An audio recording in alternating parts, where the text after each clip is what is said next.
ಎಲ್ರಿಗೂ ನಮಸ್ಕಾರ. ಇವಾಗ ಟಿ ಎಚ್ ಆರ್ ಮಾಹಿತಿ. ಟಿ ಎಚ್ ಆರ್ ಅಂದರೆ ಟೇಕ್ ಹೋಮ್ ರೇಷನ್ ಪಡೆಯುವ ಫಲಾನುಭವಿ ಯಾರಂದರೆ ಗರ್ಭಿಣಿಯರು, ಬಾಣಂತಿಯರು 6ರಿಂದ 3 ವರ್ಷ. ಇವು ಮೂರು ಫಲಾನುಭವಿಗೆ ನಾವು ಏನು ಮಾಡಬೇಕಂದ್ರೆ ಇವಾಗ FRS ಮಾಡಬೇಕು. FRS ಅಂದ್ರೇನು? Face recognition system. ಈ ಫೇಸ್ ರಿಕಗ್ನಿಷನ್ ಸಿಸ್ಟಮ್ನಲ್ಲಿ ಅಂದರೆ ಕರೆಕ್ಟಾಗಿ ಜೆನ್ಯೂನಾಗಿ ಯಾವ ಫಲಾನುಭವಿ ಇರ್ತಾರಲ್ಲ, ಇವಾಗ ಗರ್ಭಿಣಿ ಮಹಿಳೆ ಅಂದರೆ ನಾವೇ ಆಗಿದ್ದರೆ ನಮ್ಮದೇ ಅಷ್ಟೇ ಫೋಟೋ ತೆಗಿಬೇಕು. ಬೇರೆ ಯಾರ್ದು ಕೂಡ ಅದು ಫೇಸ್ ತೊಗೊಳಂಗಿಲ್ಲ. ಅವ್ರದ್ದೇ ಆಧಾರ್ ಇರಬೇಕು. ಅವ್ರದ್ದೇ ಆಧಾರ್ ಕಾರ್ಡ್ನಲ್ಲಿ ಮೊಬೈಲ್ ನಂಬರು ಆ್ಯಕ್ಟಿವಲ್ಲಿ ಇರಬೇಕು, ಕರೆನ್ಸಿ ಇರಬೇಕು. ಅಂದಾಗ ಮಾತ್ರ ನಿಮ್ಮದು ಎಲ್ಲ ವರ್ಕು ಸಕ್ಸಸ್ ಆಗುತ್ತೆ. ಒಂದು ವೇಳೆ ಗರ್ಭಿಣಿ ಬಾಣಂತಿ ನಿಮ್ಗೆ ತೊಂದರೆ ಬರೋಂಗಿಲ್ಲ. ನೆಕ್ಸ್ಟ್ ಏನಂದರೆ 6ರಿಂದ 3 ವರ್ಷದ ಮಕ್ಕಳಲ್ಲಿ ನೀವು ತಂದೆಯೋ ತಾಯಿದೋ ಅಥವಾ ಪಾಲಕರದ್ದು ಹಾಕಿ ನೀವು ಎಂಟ್ರಿ ಮಾಡಿರ್ತೀರಿ. ಈಗ ಅವು ನಿಮಗೆ FRS ಮಾಡ್ಬೇಕಾದ್ರೆ ತೊಂದರೆ ಬರ್ತಾವೆ. ನೋಡಿಕೊಂಡು ಈಗ ಏನೇನು ಚೇಂಜಸ್ ಆಗೈತೆ ಇನ್ನೊಂದು ಸರಿ ಎಂಟ್ರಿ ಮಾಡ್ಕೊರಿ. ಇಲ್ಲಾಂದರೆ ಎಲ್ಲೇ ನೀವು ಮಿಸ್ಟೇಕ್ ಮಾಡಕತ್ತೀರಂತ ನೋಡಿರಿ. ಈಗ ಯಾವ ರೀತಿ ನಾವು ಟಿ ಎಚ್ ಆರ್ ಮಾಹಿತಿ ಹಾಕೋಣ ಅಂತ ನೋಡೋಣ. ಇಲ್ಲಿ ಡೈಲಿ ಟ್ರ್ಯಾಕಿಂಗ್ ಹೋಗಬೇಕು. ಈ ಕೆಲವೊಂದು ಸೆಂಟ್ರದಲ್ಲಿ ಇನ್ನೂ ಭಾಳ ಕಡಿಮೆ ಇದ್ದಾವೆ. ಅವರು ಫೇಸ್ ಅಥೆಂಟಿಕೇಷನ್ ಮಾಡಿರಿ.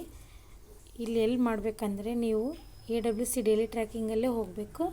THR/HCM ಅಂತ ಇದೆಲ್ಲ ಕ್ಲಿಕ್ ಮಾಡಿರಿ.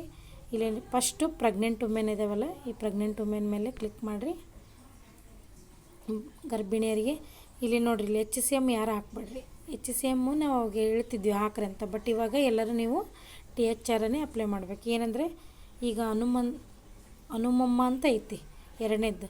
ಹನುಮಮ್ಮನ ಮುಂದೆ THR ಇಲ್ಲಲ್ಲ, ನೀಲಿ ಕಲರ್ ಬ್ಲಿಂಕ್, ಅದ್ರ ಮೇಲೆ ಕ್ಲಿಕ್ ಮಾಡ್ತೀನಿ. ನೆಕ್ಸ್ಟು ಈ ಥರ ಡೇಸ್ ಏನರ ಬಂದ್ಬಿಟ್ಟು ಅಂದರೆ ಲಾಸ್ಟ್ ಟೈಮು ನೀವೆಲ್ಲ ಮಾಡಿರ್ತೀರಿ ಅಥವಾ ನಿನ್ನೆ ಮಾಡಿರ್ಬೋದು. ಇದೆಲ್ಲ ಮಾಡಿ 25 ದಿನ ಅಂತ ತೊಗೋಬೇಕು. ಈ ಪೇಜ್ ಓಪನ್ ಆಯ್ತಂದರೆ ಇಲ್ಲೇ ನೆಕ್ಸ್ಟು 01 ಅಂತ ಕೊಟ್ಟು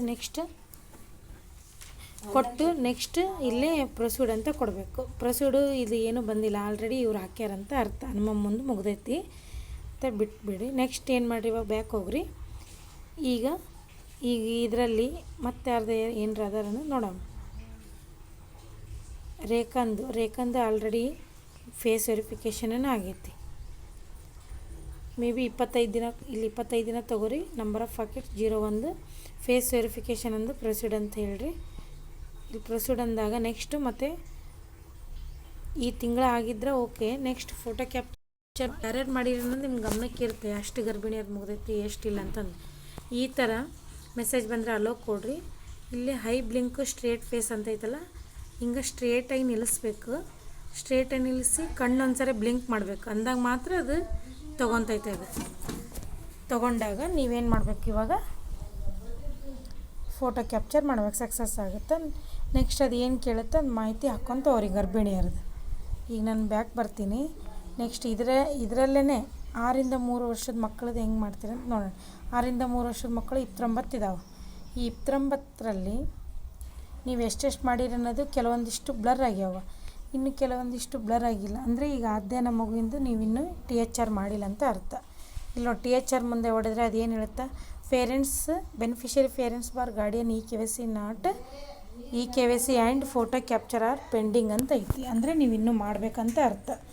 ನೀವು ಇಲ್ಲೇನು ಮಾಡಿರಿ, ನೆಕ್ಸ್ಟ್ ಪ್ರೊಸೀಡ್ ಅಂತ ಕೊಡ್ರಿ. ಪ್ರೊಸೀಡ್ ಅಂತ ಕೊಟ್ಟು ಈಗ ನೆಕ್ಸ್ಟ್ ನೋಡು, ದುರ್ಗಮ್ಮ ಅಂತ ಇದೆಯಲ್ಲ, ಇದೇ ದುರ್ಗಮ್ಮನ ಮುಂದೆ ಯಾವುದು ಆಧಾರ್ ಕಾರ್ಡ್ ಅದಾವಲ್ಲ, ಲಾಸ್ಟ್ ನಂಬರ್ ಶೋ ಆಕತ್ತಿಲ್ಲ 9425, ಅವ್ರ ಕೈಯಲ್ಲಿ ಆಧಾರ್ ಕಾರ್ಡ್ ಇಟ್ಕೋಬೇಕು. ನೆಕ್ಸ್ಟ್ ಇಲ್ಲಿ ಪ್ರೊಸೀಡ್ ಅಂತ ಹೊಡಿಬೇಕು. ನೆಕ್ಸ್ಟ್ KYC ಪೇಜ್ ಓಪನ್ ಆಗುತ್ತೆ. ಇಲ್ಲೇನು ಹಾಕ್ಬೇಕಂದ್ರೆ ದುರ್ಗಮ್ಮ ಅವ್ರದ್ದೇ ಆಧಾರ್ ನಂಬರ್ ಹಾಕ್ಬೇಕು. ಇಲ್ಲಿ ದುರ್ಗಮ್ಮ ಅವ್ರದ್ದು ಆಧಾರ್ ನಂಬರ್ 12 ಟೈಪ್ ಮಾಡಿ ನೆಕ್ಸ್ಟ್ QPZJP ಕ್ಯಾಪಿಟಲ್ ಐತೆ ಸ್ಮಾಲ್ ಐತೆ, ಇದನ್ನು ಕ್ಯಾಪ್ಚಾ ಹಾಕ್ಕೊಂಡು ನೆಕ್ಸ್ಟ್ ಅನ್ಬೇಕು. ಅವರಿಗೆ OTP ಹೋಗುತ್ತೆ. OTP ಎಲ್ಲಿ ಹೋಗುತ್ತೆ ಅಂದರೆ ಆಧಾರ್ ಕಾರ್ಡ್ನಾಗ ನಂಬರ್ ಯಾವ್ದು ಇರ್ತಾವಲ್ಲ, ಮೊಬೈಲ್ ನಂಬರು, ಅದು ಅಥೆಂಟಿಕೇಷನ್ ಆಗಿರುತ್ತೆ. ಅದೇ ನಂಬರಿಗೆ OTP ಹೋಗುತ್ತೆ. ಹೋದಾಗ ನೆಕ್ಸ್ಟ್ ಆಪ್ಷನ್ ಏನು ಕೇಳುತ್ತೆ, ಫೇಸ್ ವೆರಿಫಿಕೇಷನ್ ಕೇಳುತ್ತೆ. ಫೇಸ್ ವೆರಿಫಿಕೇಷನ್ ಕೇಳಿ ಅಲ್ಲೊಂದು ಸ್ವಲ್ಪ ಸೆಕೆಂಡ್ಸ್ ನಿಲ್ಲಬೇಕು. ನೆಕ್ಸ್ಟು ಫೋಟೋ ವೆರಿಫೈ ಮಾಡ್ಕೊತೈತಿ. ಫೇಸ್ ವೆರಿಫಿಕೇಷನಲ್ಲಿ ಏನಂದರೆ ಆಧಾರ್ ಕಾರ್ಡ್ನಾಗ ದುರ್ಗಮ್ಮನ ಫೋಟೋ ಇರುತ್ತೆ. ಬಿಫೋರ್ ಹಾಕಿ ಹೆಂಗಾರ ಇರಲಿ, ತೆಳ್ಳಗ ದಪ್ಪಗದು ಏನೂ ಸಂಬಂಧ ಇಲ್ಲ. ಬಟ್ ಇವಾಗ ಚೇಂಜ್ ಆದರೂ ಕೂಡ ಅದು ಫೋಟೋ ತಾನು ಮ್ಯಾಚ್ ಮಾಡ್ಕೊತೈತಿ. ಮ್ಯಾಚ್ ಮಾಡ್ಕೊಂಡ್ಮೇಲೆ ಓಕೆ ಆಯಿತು, ವೆರಿಫೈ ಫೋಟೋ ಬಂದು ಸಕ್ಸಸ್ಫುಲ್ ಅಂತ ಬರುತ್ತೆ. ಬಂದಾಗ ಮಾತ್ರ ನಿಮ್ಮದು KYC ಫೇಸ್ ಅಥೆಂಟಿಕೇಷನ್ ಆಗೈತೆ ಅಂತ ಅರ್ಥ. ನೆಕ್ಸ್ಟ್ ಅದೇನು ಕೇಳುತ್ತೆ, THR ಪೇಜ್ ಕೇಳುತ್ತೆ. ಅಂದರೆ 25 ಡೇಸು ಕೊಟ್ಟು ಪಾಕೆಟ್ಸ್ ಕೊಟ್ಟು ನೀವು ಸಕ್ಸಸ್ ಮಾಡಿದ್ರಂದರೆ ನಿಮ್ಮದು FRS ಕಂಪ್ಲೀಟ್ ಆದಂಗೆ. ಈ ರೀತಿ ನೀವೆಲ್ಲ ನಿಮ್ಮ ಇವತ್ತಿನ ದಿನ ಏನು ಮಾಡಿರಿ, ಎಲ್ಲರೂ ಅಂದರೆ ಒಂದು ವೇಳೆ ಸರ್ವರು ಮಧ್ಯಾಹ್ನ ಮೇಲೆ ಬ್ಯುಸಿ ಇದ್ದರೂ ಕೂಡ ಬೈ ಈವ್ನಿಂಗು ಮಾರ್ನಿಂಗು ನಿಮ್ಗೆ ಯಾವ್ಯಾವ ಅವೈಲೇಬಲ್ ಇದೆಯಲ್ಲ ನಿಮ್ಮ ವಲಯದ್ದು ನಿಮ್ಮ ಸೆಂಟ್ರದ್ದು ಟಾರ್ಗೆಟ್ ರೀಚ್ ಮಾಡಿರಿ ಎಲ್ಲರೂ.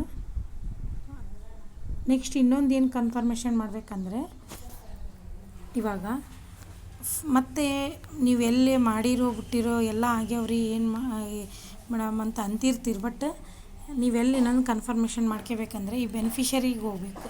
ಬೆನಿಫಿಷರಿಗೆ ಹೋಗಿ ಅಲ್ಲಿ ಪ್ರೊಫೈಲ್ ಚೆಕ್ ಮಾಡಬೇಕು. ಎಲ್ಲಂದರೆ 6ರಿಂದ 3 ಅಂತ ಹೋಗ್ತೀರಿ. ನೆಕ್ಸ್ಟ್ ಇಲ್ಲಿ ಏನು ಮಾಡಿರಿ, ಅದೇನು ಪ್ರೊಫೈಲ್ ಐತಲ್ಲ, ಇಲ್ಲಿ ಪ್ರೊಫೈಲ್ ಗ್ರೀನ್ ಕಲರ್ ಕಾಣಕತ್ತಲ್ಲ ಅದ್ರ ಮೇಲೆ ಕ್ಲಿಕ್ ಮಾಡಿರಿ. ಇಲ್ಲಿ ನೋಡಿ, ಇಲ್ಲಿ ಏನು ಹೇಳುತ್ತಾ ಪ್ರೊಸೀಡ್ ಅಂತ ಇದೆ ನೋಡು. ಏನಂದರೆ KYC and face capture for the beneficiary are incomplete ಆಗಿಲ್ಲ ಅಂತ ಅರ್ಥ ಇದು. ಇಲ್ಲಿ ಏನು ಮಾಡಬೇಕು, ಇಲ್ಲಿ ಕೂಡ ನೀವು ಒಂದು ಕನ್ಫರ್ಮೇಷನ್ ತೊಗೋಬೋದು.